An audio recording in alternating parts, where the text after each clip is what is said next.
সংগ্রামিত ইতি জনতা, বাংলার জমিনে আমরা যতদিন বেঁচে থাকবো, এই চুলাই ততদিন বেঁচে থাকবে ইনশাআল্লাহ।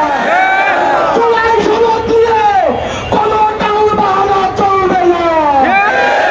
সংগ্রামিত ইতি জনতা, রং যখন পড়ছিল, নিয়ে তখন বাঁশি বাজাচ্ছিল। আর বাংলাদেশের সংকটের মুখে তারেক রহমান সংসদে বসে শুধু টেবিল চাপায় আর পত্রিকা পড়ে, কোনো কাজ নেই। আমার তো মনে হয় বাংলাদেশের থিওরিক্যাল প্রধানমন্ত্রী তারেক রহমান হলো প্র্যাকটিক্যাল প্রধানমন্ত্রী শিরম সালাউদ্দিন।